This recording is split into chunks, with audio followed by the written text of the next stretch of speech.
Good day and welcome back to another DBZ Dokkan Battle video. In this video we're going to be taking a look at how I beat the Giant Ape Goku Youth stage of the Red Zone DB Saga edition without using any items.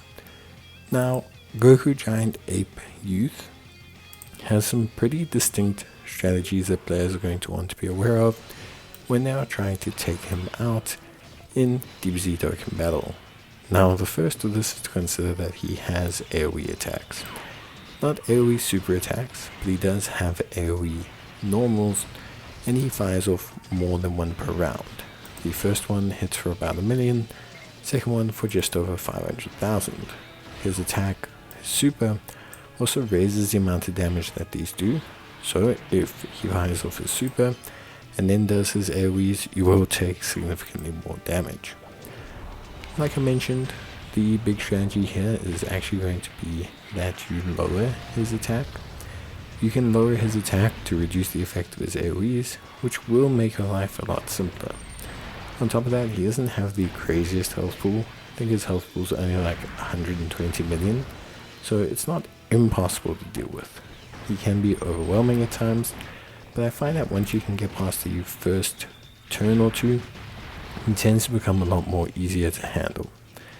In terms of team build, I went for one that is way simple, going for a team that relies a lot on having strong AGL units and 2 significant tanks. This means that the first turn is definitely the weakest, as we rely on our tanks to be in the correct positions for us to actively handle the amount of damage that he can do. Frieza also is very notably very weak in that first turn against Goku. He can sometimes get clipped for quite a significant chunk of damage, and this can be quite overwhelming and cause you quite a few issues if you are caught by surprise. So my suggestion would be to really look at Frieza and see if you have a good replacement. So in terms of the team build, we went with a Gifted Warriors Pure Saiyans team, focusing a lot on having strong AGL units. AGL UI Goku, AGL SS3 Goku GT, and of course the AGL Vegeta/Goku exchange unit from the 10th anniversary. We also made sure that we had the strong tech Vegeta Giant Ape because of his overwhelming tanking ability and prowess, and we also had the tech Goku Vegeta exchange reversible unit. What is very important is obviously to take note that we are not able to get the full buff for tech Vegeta in terms of the attack passive. Just remember, we're facing a Goku Youth, we're not facing a Goku unit, so we're unfortunately unable to get the full buff in terms of those characters, which can tend to be a little bit better, more beneficial. But otherwise there's no real issues. You're going to use the Giant Ape power as soon as you can. If you get hit with Frieza on the first turn, you can use it second turn like me. Once Frieza has the ability to exchange with Goku, or when your health is below the threshold, he tanks more than fine, and his damage and attack lowering are actually very useful. So I did actually find that to be super helpful for the event, which is why even though he could be a little bit of a liability defensively, I decided to bring him. The thing is honestly, without the first lot tanks of UI Goku and Tech Vegeta, you have the ability to kind of just get fried on any basic turn without really too much. You do have the AGL units, which is why I brought in AGL Vegeta Friend, because they do help you, especially with tanking those first couple turns and having a reliable tank. Obviously, once you have the transformation from SS3 Goku, once you have him in SS4 form, then you're getting the 2-turn buff, then everything works way easier.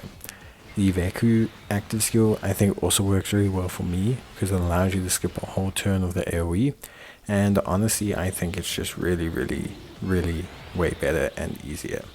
I think overall players can have a much better time with this event if they focus more on just allowing themselves free damage, because like I said, Goku just doesn't have a lot of health.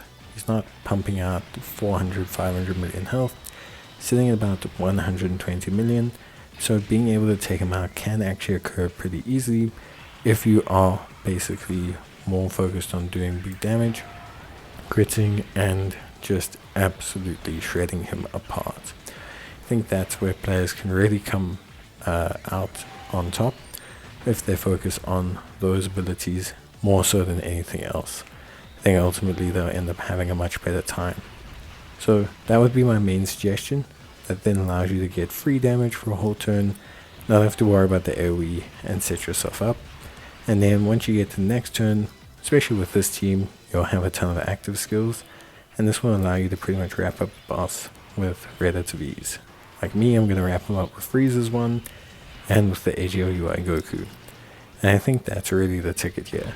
A lot of DPS will just kind of burst through Goku before he's really able to deal with you in terms of all of his, AoE chip damage and everything.